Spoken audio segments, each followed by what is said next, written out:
students, now let us discuss regarding synapses part of solid state and solution. So in this synapses we have included the important formulas, important points which are very useful for solving the MCQs. Usually if you see the chapters like that is solution and solid, usually problem will be asked. So you have to remember the important formulas that is very useful for scoring good marks in entrance exam. So with this, let us see what is there in the synapses part of this chapter. So first chapter, if you consider that is solids, first we'll start with the difference between crystalline and solid amorphous solids. You can see through this slide we have a difference between crystalline and solids. So in case of crystalline, there will be arrangement of atoms showing long dimensional order. In case of solid, it is in amorphous state. They do not show any long range of three-dimensional order. So similarly, if you consider crystalline, they possess a sharp melting point, whereas in case of amorphous, there is no sharp melting point. So like that, we have included many points here. You can concentrate on that. And let us see the number of atoms present in each unit cells. As we know, there are mainly simple cubes, BCC and FCC. And if you see the simple cube, the number of atoms in a simple cube unit can be taken as 8 into 1 by 8. That will give you 1 atom. Similarly, for BCC unit cell, if you consider 8 atoms are present at the corner, which can be taken as 8 into 1 by 8 into 1 atom. Similarly, 1 atom will be present at the center of the cell, therefore it can be taken as 1 atom. So the total number of atoms present in BCC unit cell can be equal to 1 plus 1, which is equal to 2. So this you have to remember. And similarly for FCC unit cell, 1 atom of each corner will be is equal to 8 into 1 by 8, which is equal to 1 atom. And atoms at each of the 6 face center will be taken as 6 into 1 by 2 each. That will give you 3 atoms. So the total number of atoms in face center cube unit cell will be equal to 1 plus 3, which is equal to 4 atoms. So you have to remember how many atoms are present in simple cube, FCC and BCC. Now, if you see the voids wise, tetrahedral voids, if the number of atoms per unit cell in CCP or FCC is equal to 4 and the number of tetrahedral voids will be equal to 8, then the number of voids will be equal to 2, the number of atoms present in CCP lattice.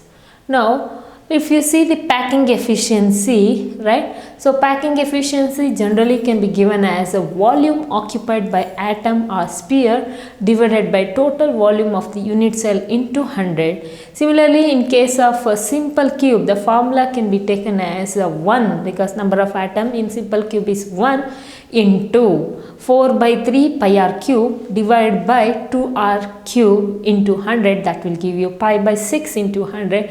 That will give you the percentage, that is 52.35% of packing efficiency. Similarly, if you consider in case of BCC, right? So once again, number of atom will be equal to 1 into 4 by 3 pi r cube divided by 4 by root r cube into 100. That will be equal to 68% we will get. Similarly, if you see in case of CCP, the value will be around 74%. And similarly, if you consider in case of HCP, the value will be totally 74%. Now, let us move on towards a summary of the property. So, you can see this chart where we can see HC is the radius, SC, BCC, FCC, all the radius, atomic cell and lattice point, and what is their packing efficiency and the number of nearest neighbors. Now, let us move towards the radius rate. So, radius rate can be generally given as radius of cation divided by radius of anion, that is R, capital R.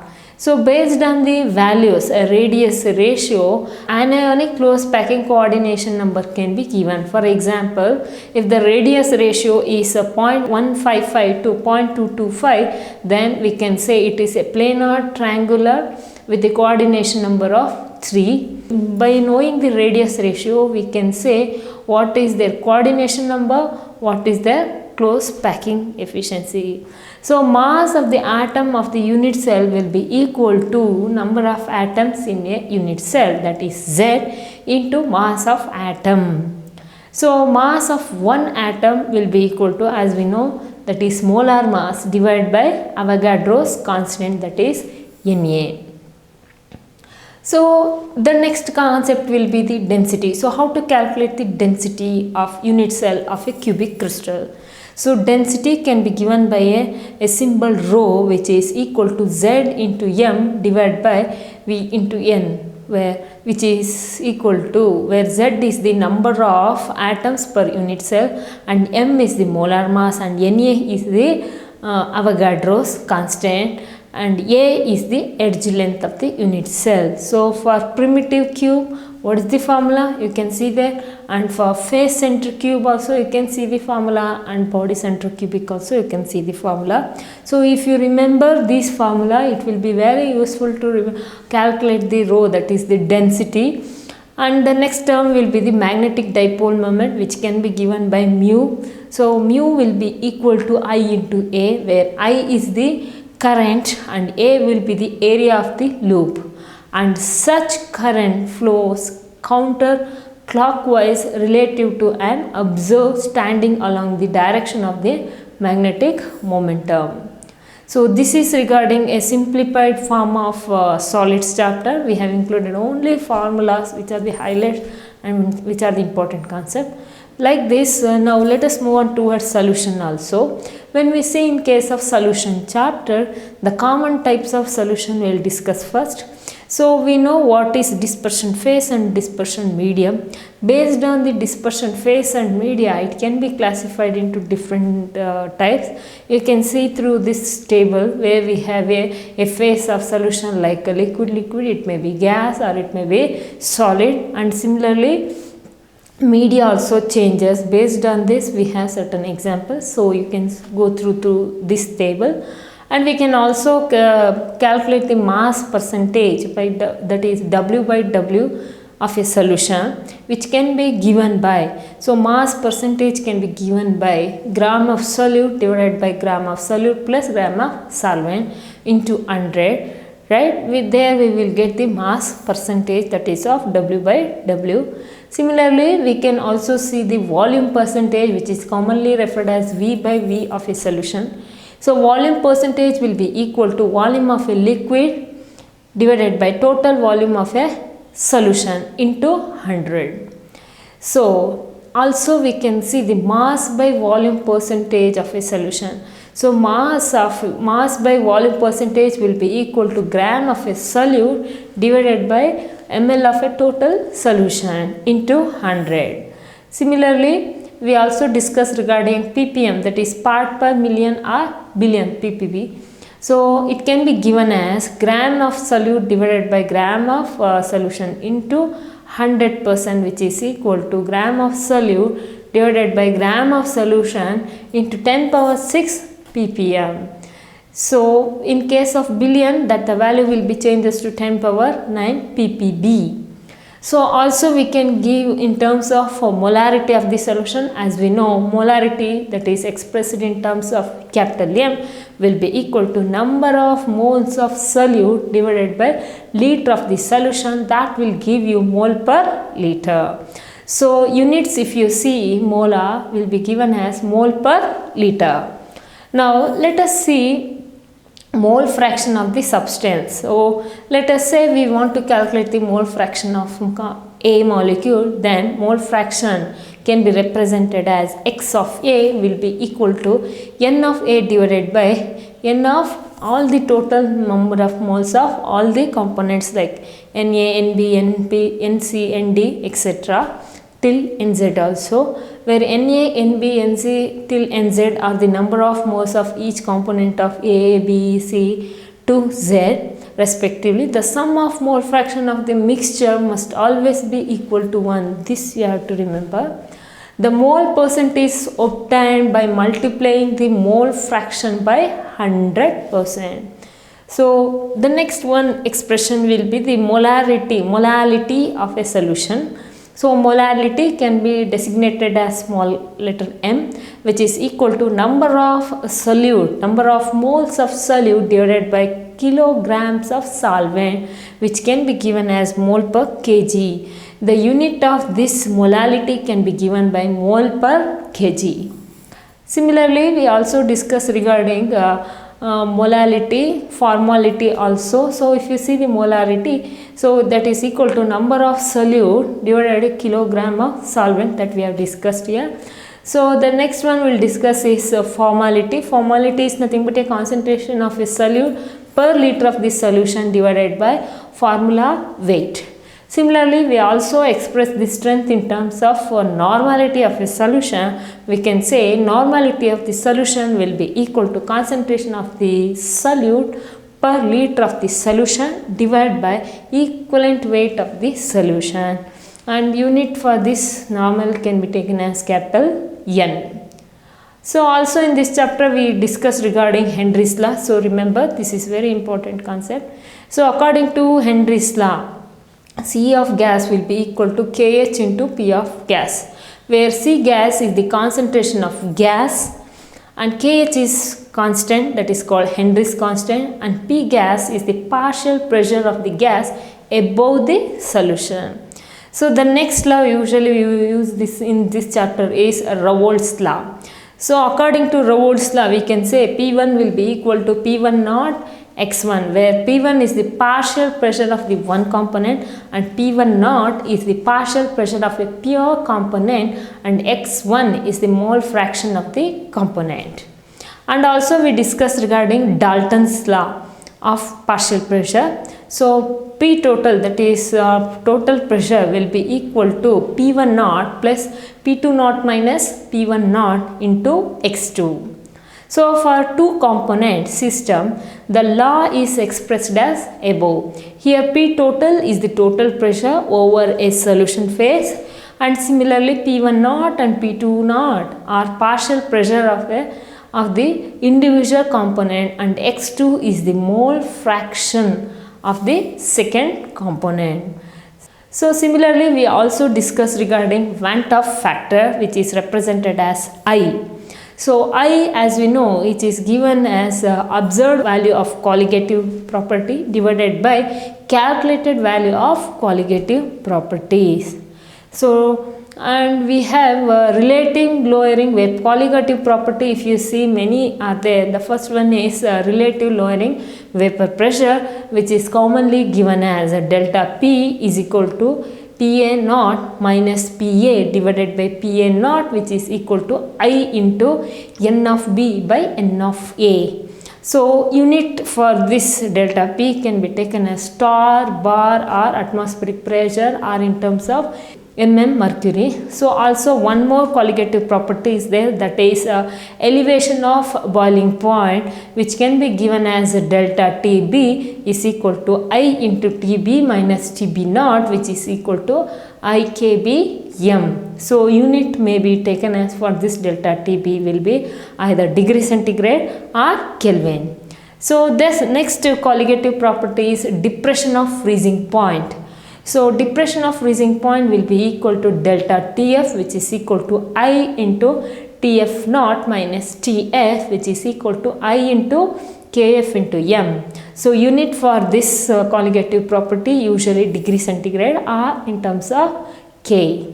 And the last colligative property is osmotic pressure, which is given as pi is equal to I into Nb divided by V into RT. So unit for this osmotic pressure usually it may be torr, bar, or it may be atmospheric pressure, or it may be mmHg. So molecular weight can be easily calculated for different colligative properties. Say for example, if it is a relative lowering vapor pressure, then we will say it is delta P is equal to Wb into Ma divided by Mb into Wa. Similarly, if it is a elevation in the boiling point, then we can say Mb will be equal to 1000, or you can say 100 into Wa into Kb, or you can say Kf if it is a depression in freezing point, divided by delta Tb, or you can say delta F for depression in freezing point into Wa, or for osmotic pressure the Mb will be equal to Wb into RT divided by pi V. So students, so if you remember all this formula, that will be very useful for solving the problems. The major question from this chapter will be maximum problems will be there.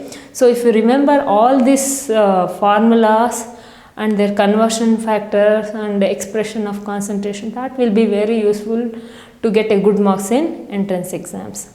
Thank you.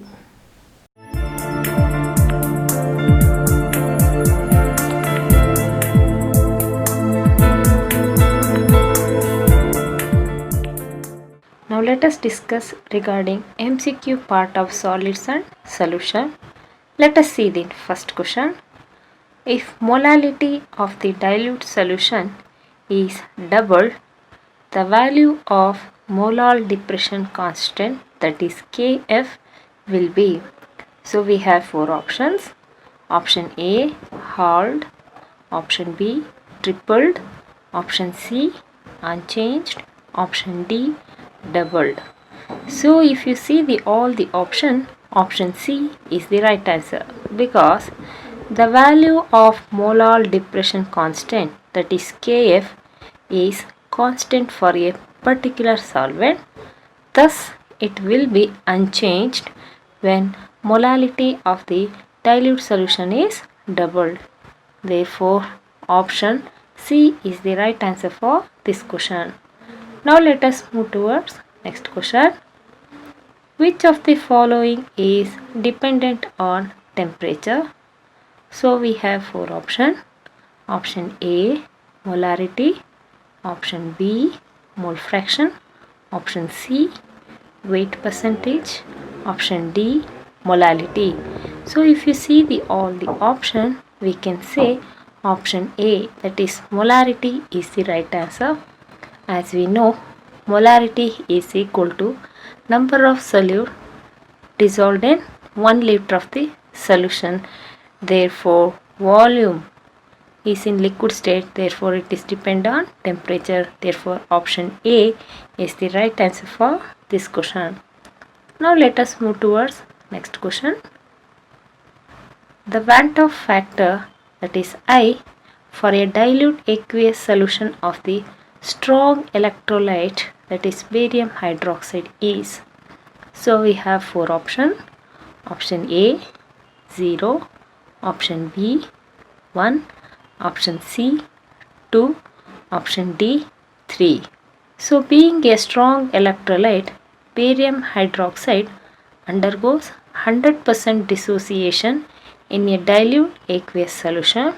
So if you see the reaction, that is BaOH twice in aqueous form will give rise to Ba plus 2 in aqueous form with 2 hydroxide ion with aqueous form. Therefore Van 't Hoff factor will be equals to I, that is equal to 3, because total 3 moles of products are there. Therefore option D is the right answer for this question. Now let us move towards next question. Which one of the following is incorrect for ideal solution? So we have four options. Option A, delta H mix equals 0. Delta U mixture will be equal to 0. Option C, delta P equals P observed minus P calculated by Raoult's law is equal to 0. Delta G mix will be equal to 0. So we know that for an ideal solution, delta H mix equals 0, delta V mix equals 0. Now delta U mix will be equal to delta H mix minus P delta V. Therefore delta U will be equal to 0. Therefore for an ideal solution, Pa is equal to XA into P naught A, and then Pb is equal to XB P naught B. Therefore Delta P is equal to P observed minus P calculated by Raoult's law equals 0. Delta G mix is equal to delta H mix minus T delta S mix. For an ideal solution, delta X mix is not equal to 0. Therefore, delta G mix is not equal to 0. Now let us move towards next question. Which of the following statements about the composition of the vapor over an ideal 1:1 molar mixture of benzene and toluene is correct? Assume that the temperature is constant at 25 degrees centigrade. Given vapor pressure data at 25 degrees centigrade, benzene is equal to 12.8 kilopascal, toluene is equal to 3.85 kilopascal. We have four options. Option A, the vapor will contain equal amount of benzene and toluene. Option B, not enough information is given to make a prediction. Option C, the vapor will contain a higher percentage of benzene. Option D, the vapor will contain a higher percentage of toluene. Answer for this question is option C, because partial pressure of benzene is equal to X of benzene into P naught benzene.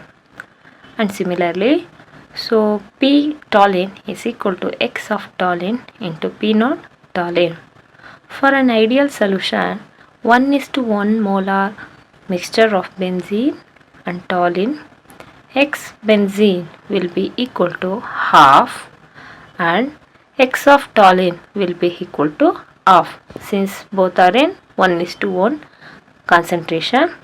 P of benzene is equal to 1 by 2 P naught benzene, which is equal to 1 by 2 into 12.8 kilopascal, which is equal to 6.4 kilopascal.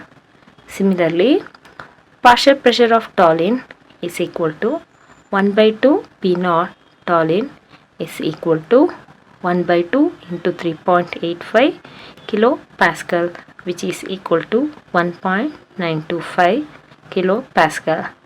Thus, the vapor will contain a high pressure of benzene, as the partial vapor pressure of benzene is higher as compared to that of toluene. Therefore, option C, that is, the vapor will contain a higher percentage of benzene, is the right answer for this question.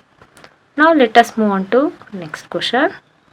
At 100 degrees centigrade, the vapor pressure of a solution of 6.5 gram of a solute in 100 gram water is 732 mm.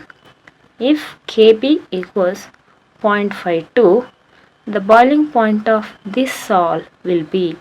So we have four options. Option A, 102 degrees centigrade. Option B, 103 degrees centigrade. Option C, 101 degree centigrade. Option D, 100 degree centigrade. So the given value is W of B will be equal to 6.5 gram. W of A will be equal to 100 gram. P of solid will be equal to 732 mm. Kb is equal to 0.52 and Tb naught is equal to 100 degree centigrade and P naught is equal to 760 mm. So we know the relative lowering vapor pressure, that is P naught minus Ps divided by P naught is equal to N2 by N1. If you substitute the value, we get 760 minus 732 divided by 760 is equal to N2 by 100 by 18. Therefore, N2 is equal to 28 into 100 divided by 760 into 18. So we get the answer of 0.2046 mole.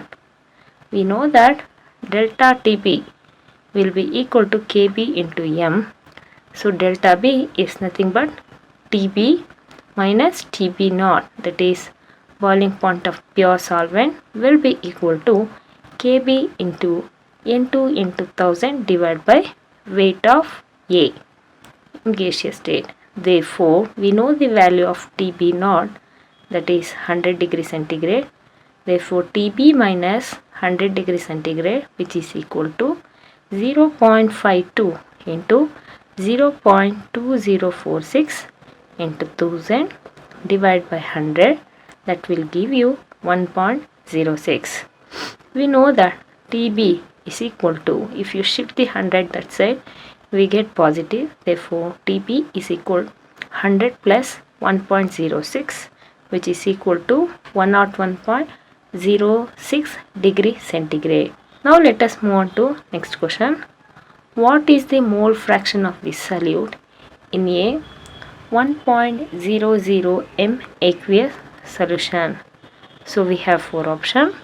Option A 1.770, option B 0.0354, option C 0.0177, option D 0.177.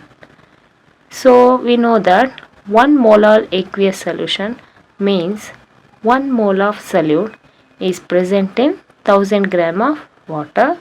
Therefore, X of solute will be equal to 1 divided by 1 plus 1000 by 18.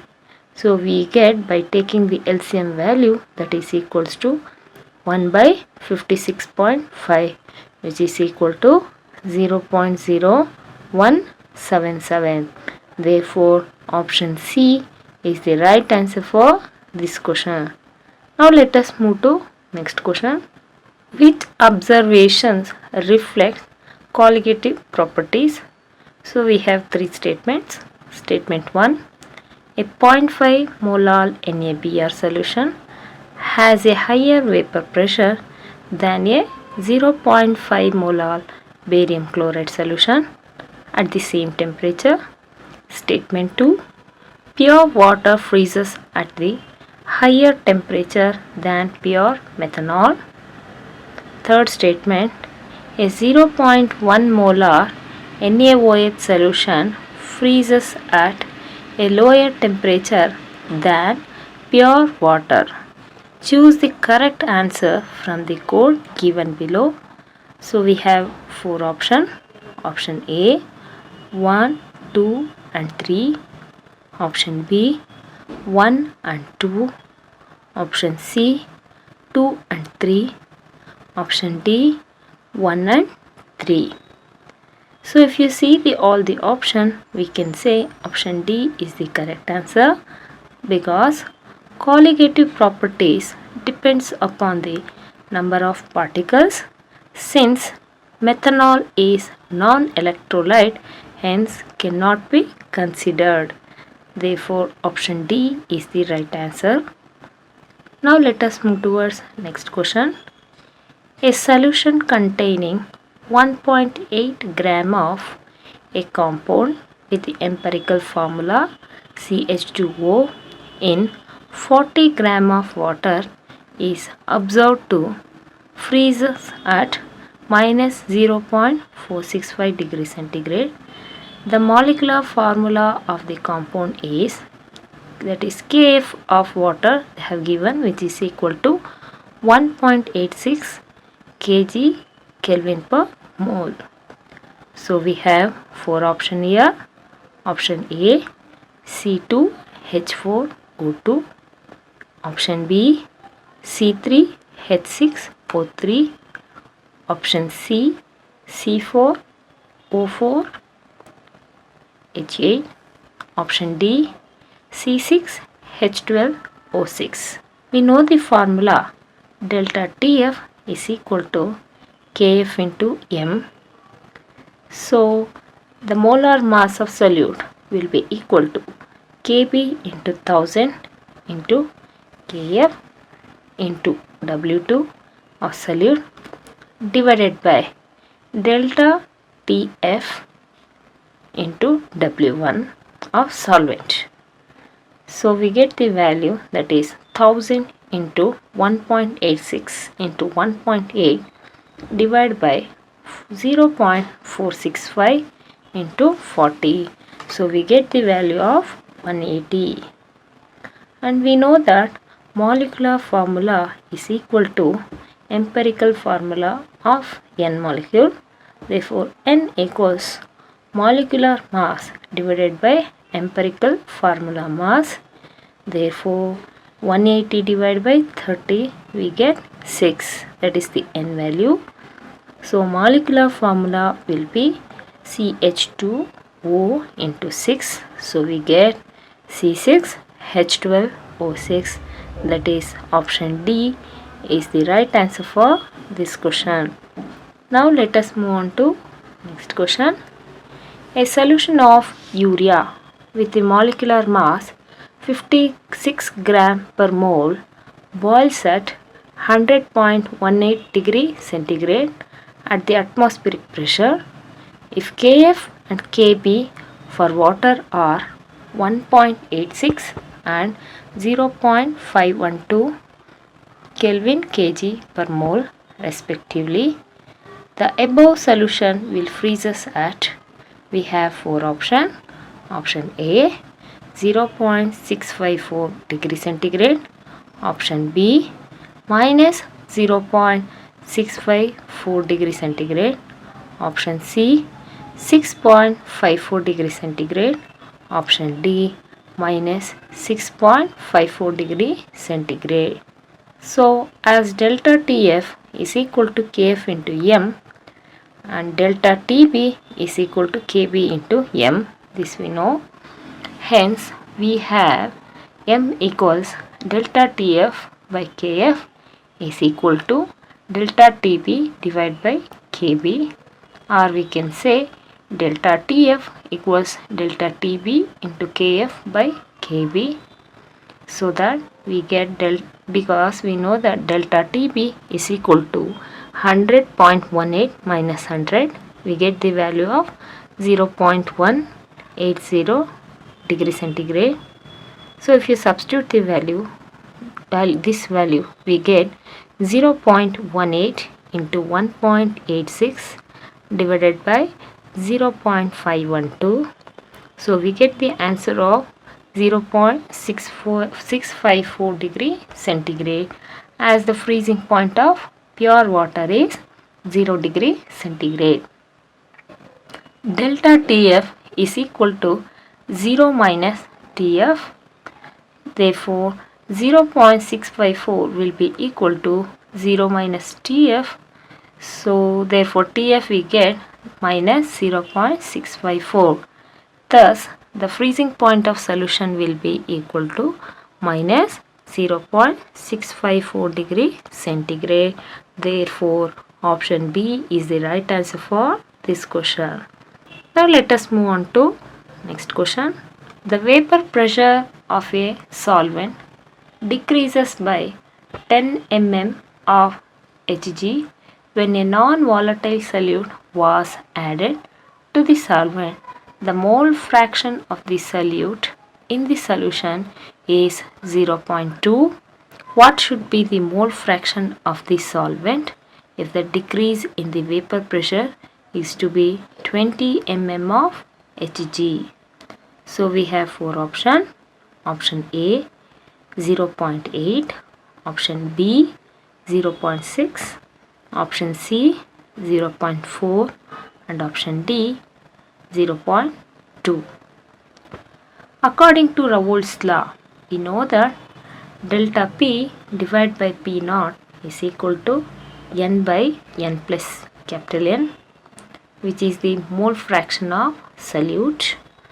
So we know the value. If you substitute that, we get 10 divided by P naught is equal to 0.2. Therefore, P naught is equal to 50 mm of Hg.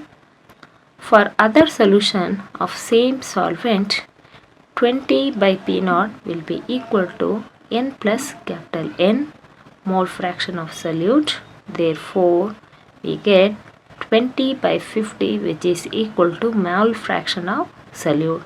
So mole fraction of solute is equal to 0.4.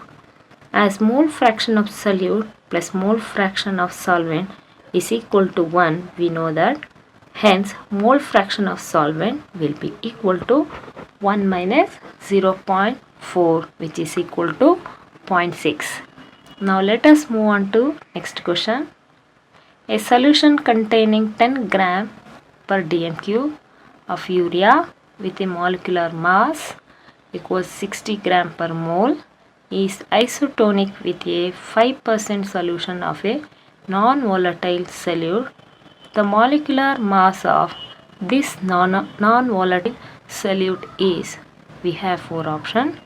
Option A 300 gram per mole, option B 350 gram per mole, option C 200 gram per mole, option D 250 gram per mole. So we know that molar concentration of urea will be equal to 10/60 per dm cube. 10 is the mass and 60 is the molar mass. Molar concentration of volatile solute is equal to 5/m per 100 ml, or we can say 50/m per dm cube. For solution of same concentration or isotonic solution at same temperature, 10/60 will be equal to 50/m, or we can say m equals 300 gram per mole. Therefore, option A is the right answer for this question. Now let us move on to next question. The pressure of real gases is less than that of ideal gas because of, we have four options. Option A intermolecular attraction, option B finite size of particles, option C increase in the number of collisions, option D increase in the kinetic energy of the molecules. So if you see all the option, we can say option A is the right answer because the intermolecular attractive forces between the solvent molecules are stronger than those between the solute and solvent molecules. Therefore, option A is the right answer for this question. The Van Hoff factor I account for, we have four options. Option A extent of solubility of solute, option B extent of dissociation of solute, option C extent of dissolution of solute, option D extent of mobility of solute. So if you see all the option B is the right answer, that is extent of dissociation of solute, because we know that I is equal to total number of moles of particles after dissociation or association divided by number of moles of particles before association or dissociation. Therefore, option B is the right answer. Now let us move on to next question. The correct statement regarding defect in solids is, so we have four options.